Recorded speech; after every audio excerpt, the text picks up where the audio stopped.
नमस्कार स्टूडेंट्स, आज की वीडियो में हम रिडक्शन फार्मूले पर ही विचार करेंगे। और रिडक्शन फार्मूले में जो कनेक्ट हम करते हैं वो किस तरह से करते हैं, उसके क्या रूल है, उसके बारे में हम पढ़ेंगे। जैसे कि ध्यान से समझिए, कनेक्ट इंटीग्रेशन साइन की पावर m x और वही कोस की power n x dx, integration sine की पावर m-2x और कोस की पावर n x dx। फिलहाल हम उन क्वेश्चन को सोल्व कर रहे हैं जिसमें आपको कनेक्ट करने के लिए कोई इंटीग्रेशन दिया होगा। बाय चांस इंटीग्रेशन नहीं दिया होगा और फिर सीधा ये कनेक्ट करना होगा, तो वो किस तरह से ये बताया जाएगा कि m किस तरह का है और n किस तरह का, मतलब m पॉजिटिव इंटीजर है या फिर नेगेटिव है, n और m का मतलब कुल मिलाकर क्या बताया जाएगा आपको, नेचर। तो वो केस में 6 केस होते हैं, अलग से डिस्कस करेंगे। फिलहाल आपको ये चीज गिवन है कि इस इंटीग्रेशन को इस इंटीग्रेशन के साथ कनेक्ट करना है। तो कैसे कनेक्ट करेंगे, ध्यान से समझिए। एक बात और देखिए, हम इसका सॉल्यूशन करेंगे और सॉल्यूशन के लिए आपको समझना है, आपने p मान लेना है और p को इस तरह से मानना है, साइन की पावर अल्फा प्लस 1x और कोस की पावर बीटा प्लस 1x। ठीक है, अल्फा और बीटा क्या है, अल्फा को किस तरह से सिलेक्ट करना है और बीटा को किस तरह से सिलेक्ट करना है, ये बहुत इंपॉर्टेंट चीज है। जो साइन की पावर यहां है वो है m और जो साइन की पावर यहां है वो है m-2। तो अब यहां से आपको डिसाइड करना है कि लेस क्वांटिटी कौन सी है, मतलब कि कम कौन है। कम यहां m है और यहां पर m-2 है। कुल मिलाकर आप ये मानिए कि 4 है, यहां पर m की जगह आप 4 6 कुछ भी माने तो ये तो कम ही होना है क्योंकि 2 घट रहा है उसमें से। तो इसका मतलब अल्फा लेस क्वांटिटी सिलेक्ट होती है। मेरे ख्याल से आप समझ चुके होंगे। अगर वहां पर m+2 है और यहां पर m+1 है तो इसमें से अल्फा बताइए क्या सिलेक्ट होगा, m+2 सिलेक्ट होगा या m+1, लेस क्वांटिटी। आप 6 माने तो 6 + 2 8 और 6 + 1 7 है ना, तो ये फिर अल्फा सिलेक्ट होगा। तो अल्फा को इस तरह से सिलेक्ट करना है। तो अब हमारा अल्फा क्या माना जाएगा, वेरी गुड, अल्फा है हमारा, अल्फा हमारा सिलेक्ट हुआ है लेस क्वांटिटी m-2, क्योंकि इसमें से कम कौन है, m-2। सेम प्रोसीजर से बीटा, तो बीटा इसमें यहां n है और यहां भी n है, तो भाई ये कोसाई कम नहीं है, इनमें से दोनों ही इक्वल हैं। तो इस केस में आप कोई भी ले सकते हैं, नो प्रॉब्लम। तो जो बीटा है अब आपका क्या आ गया है भाई, n आया है। ठीक है, जो अब आपने p माना है, इस p में अल्फा की जगह वैल्यू अप्लाई करेंगे, आप सबको भली बात ही पता है। m-2 यहां रिप्लेस करेंगे तो यह आएगा m-1x और कोस की पावर बीटा की जगह n+1। ठीक है, तो p की वैल्यू ये आ चुकी है और इसको इक्वेशन नंबर 1 का नाम दे देते हैं भाई हम। ठीक है, यहां तक आपको प्रोसीजर समझ में आया होगा क्या करना है। ठीक है, तो यहां तक आपने अल्फा और बीटा को सिलेक्ट करना है।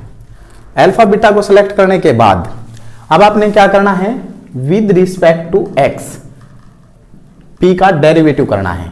तो dp/dx आपको सबको पता है, y का dy/dx होता है, तो p का dp/dx होगा। तो इस फंक्शन को हम 1 मानेंगे, इस फंक्शन को हम सेकंड, प्रोडक्ट रूल। तो प्रोडक्ट रूल होता है फर्स्ट एज इट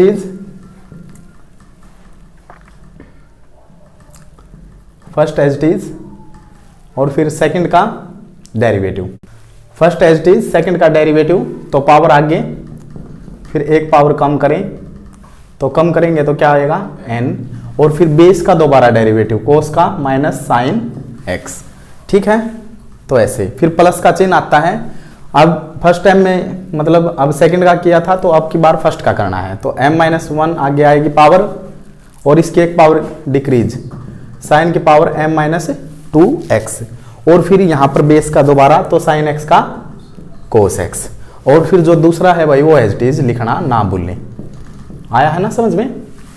मैं ब्रैकेट में रख लेता हूं, जैसे मैंने यहां पर हमने यहां पर सेकंड का किया था तो ब्रैकेट में रख लिया, इसी तरह से यहां फर्स्ट का किया है तो वो ब्रैकेट में रख लिया। ठीक है ना, और जो दूसरा फंक्शन है वो एज इट इज था, वो हमने रख दिया।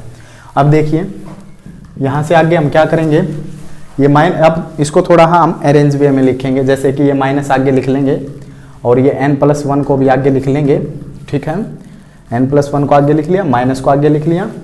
अब यहां पर ध्यान से देखिए, साइन की m-1 और साइन की यहाँ पर 1 है, तो ऐड होंगी तो क्या बचेगा, साइन की mx और कोस की nx। यहाँ तक किसी को भी कोई प्रॉब्लम नहीं होगी। और उसके बाद देखिए भाई क्या करना है, m-1 एज इट इज है और साइन की m-2 और यहाँ पर कोई साइन वाली टर्म नहीं है तो as it is sine m-2x और यहाँ पर कोस की पावर n+2 हो जाएगी भाई। Very good. तो यहाँ तक काम करने के बाद हमें कुछ नहीं करना। अब हमें पता है कि भाई ये कोस n+2 है, जिस टर्म को हमें कनेक्ट करना है वो टर्म हमारी आ ही चुकी है लगभग। तो अब हमें इस टर्म को बनाना है और इस टर्म को हम कैसे बनाएंगे, उसके लिए हम इसको ऐसे लिख सकते हैं, सभी बच्चों को पता है। कोस n+2 को मैं लिख सकता हूं कोस nx और कोस सुके, प्रोडक्ट में बेस एक जैसे हैं तो पावर ऐड हो जाएंगी, वो नियम है भाई। इस तरह से, ठीक है। तो जो ये है तो इसको मैं यहाँ पर, आप इस चीज को समझे, मैं इस स्टेप में करता हूँ भाई, यहीं लिख देता हूँ, कोई भी दिक्कत नहीं होगी किसी को भी। तो इसको लिख सकता हूँ मैं कोस nx और कोस स्क्वायर x। आपको अगले स्टेप में करना है ये काम, और ये काम होने के बाद किसी को ये भी प्रॉब्लम नहीं होगी। आप कहेंगे कि भाई सब काम यहीं हो रहे हैं, नहीं कुछ नहीं, कोई दिक्कत नहीं है। यहाँ कोस nx को तो मैं ऐसे लिख देता हूँ। अब कोस स्क्वायर x आपने 10वीं क्लास में पढ़ा है, sine square x cos square x 1 होता है। तो कोस स्क्वायर x की वैल्यू को अप्लाई कर दे, 1 माइनस साइन स्क्वायर x। यहाँ पर हम 1 minus sine square x replace कर सकते हैं, कोई प्रॉब्लम नहीं है। तो यहाँ से मैं क्या कर दूंगा भाई, 1 माइनस साइन स्क्वायर x। देखिए यहाँ पहले टर्म थी कोस n+2x, उसकी जगह मैंने ये लिखा, फिर ये कोस nx एज इट इज और फिर बच था कोस स्क्वायर, तो उसकी जगह मैंने यहाँ पर 1 माइनस साइन स्क्वायर लिख सकते हैं, कोई भी प्रॉब्लम नहीं है। उसके बाद हमने क्या करना है, ये जो चीज है ये एज इट इज m-1, ध्यान से समझिए, m-1, अब इसके 1 के साथ मल्टीप्लाई करेंगे तो ये पूरी टर्म 1 के साथ मल्टीप्लाई होगी तो एज इट इज आ जाएगी। और अब ये टर्म देखिए यहाँ पर प्लस और यहाँ पर माइनस, तो माइनस का चिन्ह आएगा, m-1 और ये देखिए साइन की पावर m हो जाएगा क्योंकि 2 कैंसिल हो जाएगा, और कोस nx।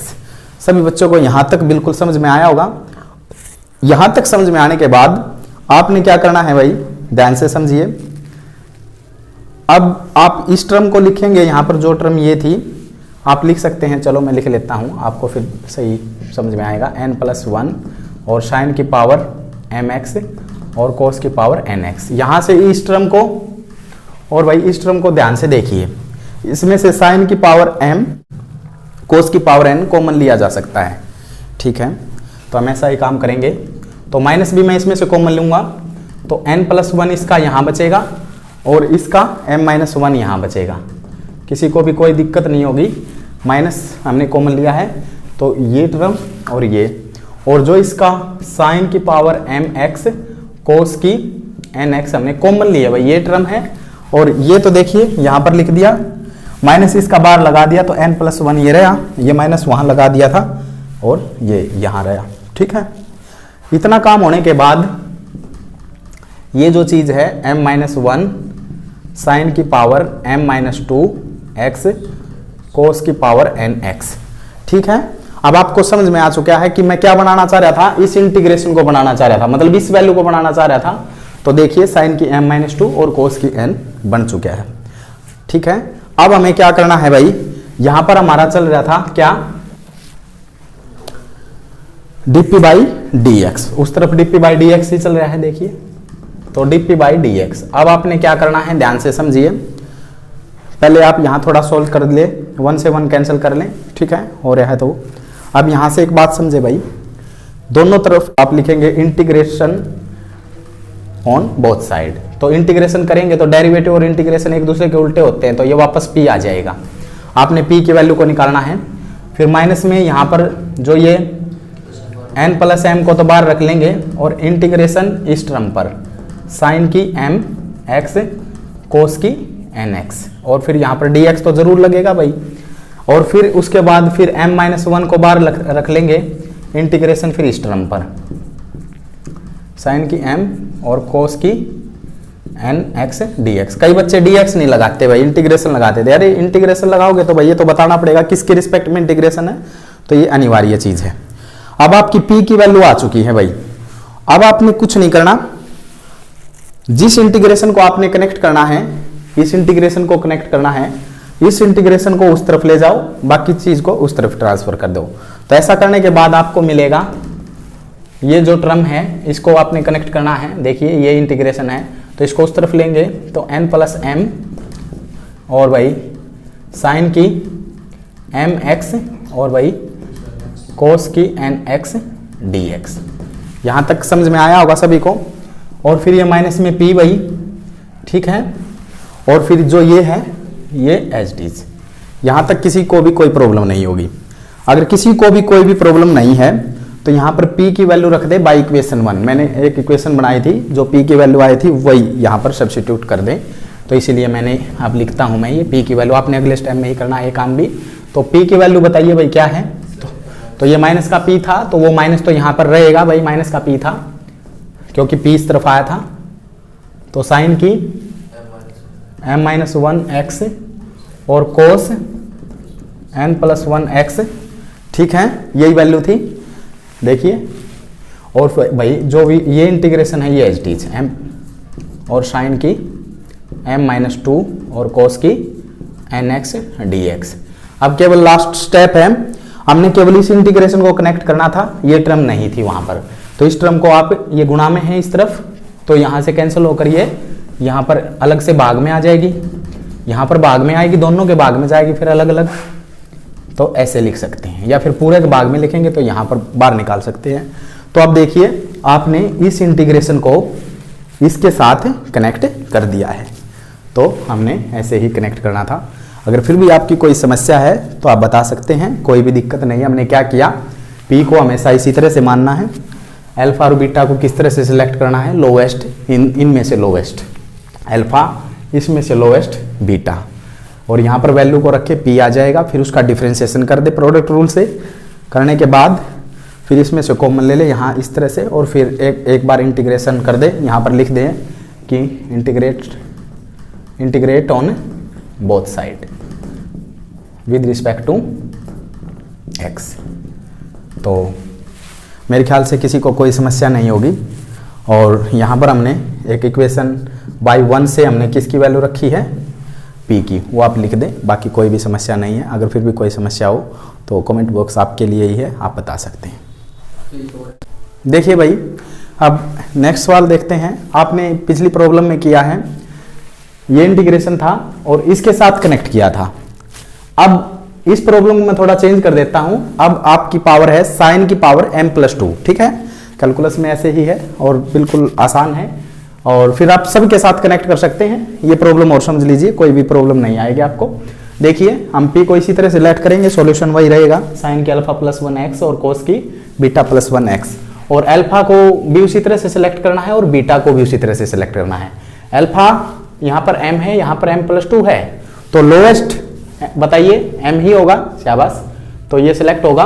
और बीटा में यहाँ भी n है, यहाँ भी n है, तो कोई भी सिलेक्ट कर ले।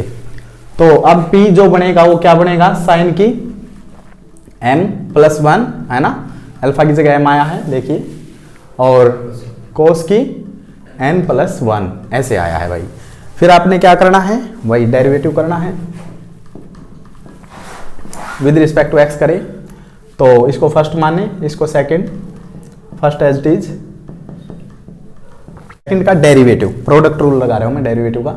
तो पावर आगे और एक पावर कम भाई, और फिर इसका देखिए कोस, मतलब एक पावर कम और फिर कोस का माइनस का साइन एक्स, ठीक है। और फिर ये ब्रैकेट क्लोज और बीच में प्लस का चिन्ह। अब फर्स्ट का डेरिवेटिव तो m+1 आगे और फिर एक पावर कम साइन की mx और फिर साइन का कोस x, ठीक है। और फिर भाई यहाँ पर जो कोस n+1 है वो एच डी। यहाँ तक सबको समझ में आया होगा। इतना समझ में आने के बाद मैं फिर इसको उसी तरह से अरेंज वे में लिखूंगा। तो यहाँ पर 1 है, ठीक है, और ये साइन की m+2 x। और भाई एक बार आप देखिए, ध्यान दीजिए, यहाँ पर माइनस और जो ये n+1 है इसको मैं आगे लिख लेता हूँ, ये है जो, ठीक है ना, इस तरह से। और भाई फिर यहाँ पर ये साइन वाले हो गए और फिर ये cos की पावर nx, ठीक है। और फिर आगे देखिए प्लस m-1 और साइन की पावर m तो एज इट इज, और भाई cos की n+2, है ना। बिल्कुल सेम प्रोसीजर है, यहाँ तक मेरे ख्याल से समझ में आया होगा। फिर मैं इसको ब्रेक कर लूँगा, मैंने फिर एक बार फिर बता देता हूँ। तो इसको लिख देते हैं cos की nx और cos स्क्वायर x, और फिर इसको ब्रेक कर लेंगे cos nx as it is, इसको 1 माइनस साइन स्क्वायर x। तो इसकी जगह ये रिजल्ट हम रख सकते हैं। तो आपको समझ में आ चुका है cos nx, और फिर cos स्क्वायर बचेगा, उसकी जगह मैं रख देता हूँ 1 माइनस साइन स्क्वायर x, ठीक है। आप पेपर में भी ऐसा कर सकते हैं, कोई भी प्रॉब्लम नहीं, लेकिन शर्त ये है कि आपने ऐसे समझाना होगा। फिर ध्यान दीजिए, हाँ जी, ये m+1 पावर आ गई तो ये गलती से लिखा गया है, तो यहाँ पर m+1 ही लगाना है, ये अपने लेवल पर आपको ठीक करना होगा।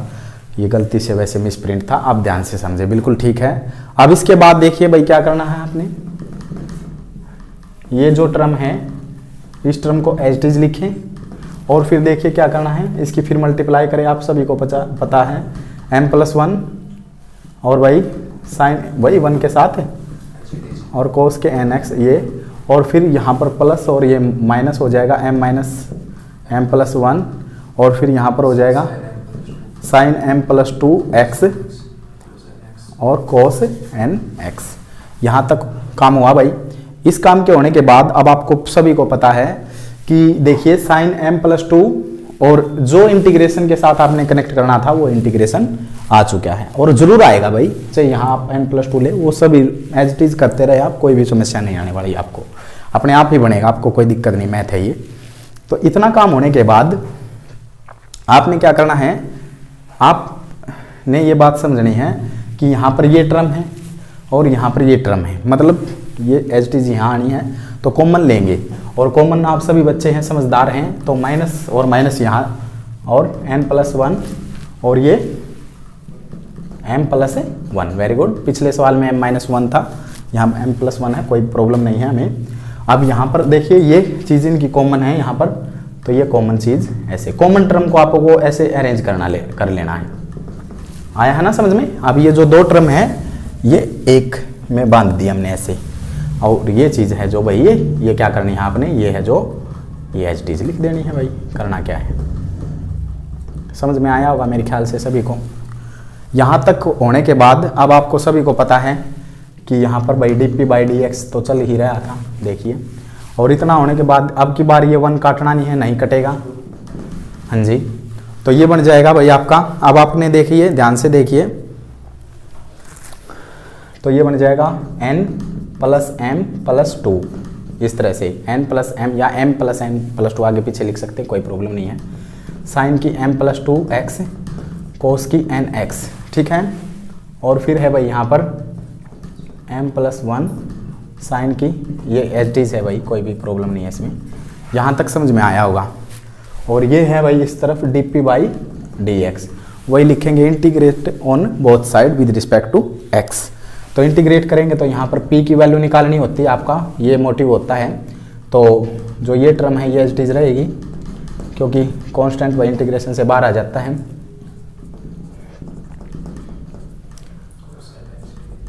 ठीक है ना, ये क्यों बाहर आया, क्योंकि ये x के रिस्पेक्ट में इंटीग्रेशन होना है, इसमें x कहीं नहीं है, ऐसे हम बाहर निकाल सकते हैं।